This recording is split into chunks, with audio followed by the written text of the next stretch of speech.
BJP कार्यकर्ता वो नहीं होगा जी अगर रहेगा तो वो बीजेपी का घोषणा पत्र नहीं पढ़ा है। जी भग महात्मा गांधी से बड़ा कोई राम भक्त दुनिया के अंदर नहीं हुआ है जितना मैं समझ पाया हूँ। और भाजपा के घोषणा पत्र में लिखा हुआ है गांधीवादी समाजवाद, तो इसका मतलब भाजपा का घोषणा पत्र गलत।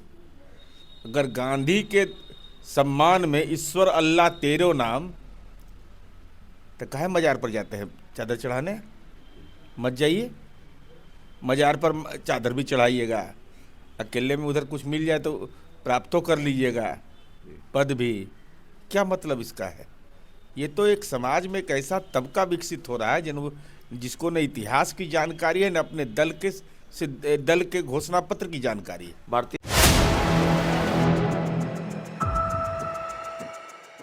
नमस्कार, आप देख रहे हैं 4 PM और मैं हूं अभिषेक मिश्रा। देखिए, इस वक्त हमारे साथ जेडीयू के मुख्य प्रवक्ता, बिहार सरकार के पूर्व मंत्री नीरज कुमार हैं। बिहार के कई राजनीतिक सवालों पर बातचीत होगी, लेकिन सबसे पहले बात होगी देश के लिए एक दुखद खबर सामने आई। कल देर रात भारत के पूर्व प्रधानमंत्री डॉक्टर मनमोहन सिंह का निधन हो गया। बहुत दुखद घटना सर।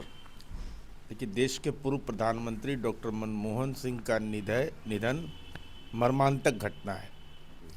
एक अर्थशास्त्री के रूप में, एक ईमानदार छवि के राजनेता के रूप में, और देश के अंदर में ऐसे दौर में जब समाज में जकड़न हो, तो 2008 में संभवतः इन्होंने राष्ट्रीय आपदा बाढ़ को घोषित किया था। तो बिहार के प्रति इनकी सहानुभूति रहती थी, तो स्वाभाविक रूप से बिहार के लिए नहीं, देश भर के लिए अपूरणीय क्षति हुई है। एक सवाल ये है कि देवी जो गायिका हैं उनको लेकर खबर आ रही है। अटल बिहारी वाजपेयी, स्वर्गीय अटल बिहारी वाजपेयी को लेकर एक कार्यक्रम था और उस कार्यक्रम में उनको प्रस्तुति के लिए बुलाया गया था। उन्होंने गांधी के भजन से शुरुआत की। रघुपति राघव, राजा राम, बीजेपी के कार्यकर्ता शोर शराबा करने लगे। लालू यादव भी हमलावर हैं, ये सवाल उठ रहा है, क्या ये सही है? बीजेपी कार्यकर्ता वो नहीं होगा जी अगर रहेगा तो वो बीजेपी का घोषणा पत्र नहीं पढ़ा है। जी उसमें गांधीवादी समाजवाद लिखा हुआ है। तो ये जितना ये नारा लगावे वाला है, इनसे ज़्यादा इनकम दिमाग अटल जी को था क्या? नहीं, कार्यक्रम बीजेपी का था, आयोजक बीजेपी के थे और माफी मांगनी पड़ी। क्यों? किस बात के लिए? जो लोग माफी मांगे वो जाने। रघुपति राघव, राजा राम, इस पर किसको मतभेद हो सकता है भाई? कौन दुनिया के अंदर ऐसा महामानव पैदा लिया जिसको सामने से गोली लग रहा हो, उनसे बड़ा राम भक्त कौन था? अब मुंह से निकला हो हे राम। महात्मा गांधी से बड़ा कोई राम भक्त दुनिया के अंदर नहीं हुआ है जितना मैं समझ पाया हूँ। और भाजपा के घोषणा पत्र में लिखा हुआ है गांधीवादी समाजवाद, तो इसका मतलब भाजपा का घोषणा पत्र गलत। अगर गांधी के सम्मान में ईश्वर अल्लाह तेरो नाम, तो काहे मजार पर जाते हैं चादर चढ़ाने? मत जाइए, मजार पर चादर भी चढ़ाइएगा, अकेले में उधर कुछ मिल जाए तो प्राप्त तो कर लीजिएगा, पद भी। क्या मतलब इसका है? ये तो एक समाज में एक ऐसा तबका विकसित हो रहा है जिसको न इतिहास की जानकारी है, न अपने दल के घोषणा पत्र की जानकारी है। भारतीय जनता पार्टी की तरफ से आने वाले 2 बयानों का जिक्र करेंगे सर।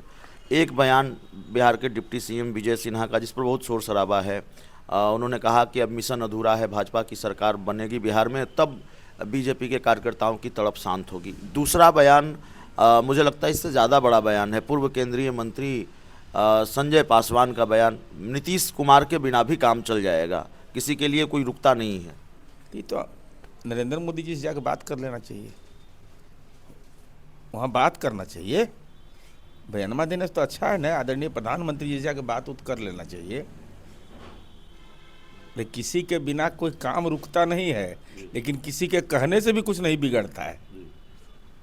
ये एनडीए है, और नीतीश कुमार जी की उपयोगिता क्या है ये तो अभी लोकसभा चुनाव में पता चल गया।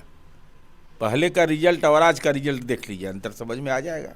वो तो ठीक है, जेडीयू का स्ट्राइक रेट बीजेपी से भी बेहतर है, वो सही है, वो तो आंकड़ा है, वो आंकड़ा गवाही देता है। लेकिन भारतीय जनता पार्टी के तरफ से जिस तरह से ऐसे नीति निर्धारक नहीं ना कोई है भाई।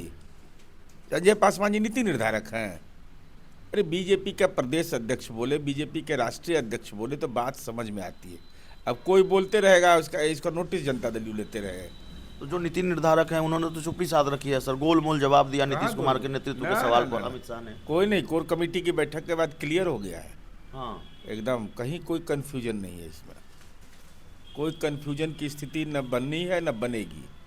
आखिरी सवाल है, जीतन राम मांझी दावा कर रहे हैं कि आरजेडी के 12 विधायक उनके संपर्क में हैं, है क्या ऐसा? अरे भाई, तो विश्वास मत के दौरान तेजस्वी यादव जी का दावा था कि जनता दल और एनडीए में फुट हो जाएगा, उनके विधायक टूट गए और वो ठीक संख्या बता रहे 12 केंद्रीय मंत्री हैं, तो इसका मतलब 12 उनके संपर्क में है। स्वाभाविक है ना, कौन जाएगा भाई, 4 उपचुनाव हार गए, महागठबंधन के घटक दल भी साथ नहीं घूम रहे हैं इनके, तेजस्वी यादव के, न सीपीआई घूम रहा है, न सीपीएम घूम रहा है, न माले घूम रहा है, न कांग्रेस इनके साथ घूम रहा है।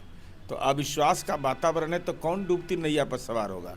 मौका मिलेगा शिफ्ट कर जाएगा लोग, मौका मिलेगा लोग शिफ्ट कर जाएंगे। हमारे साथ जेडीयू के मुख्य प्रवक्ता नीरज कुमार थे। इस पूरी रिपोर्ट में इतना ही, बहुत बहुत धन्यवाद।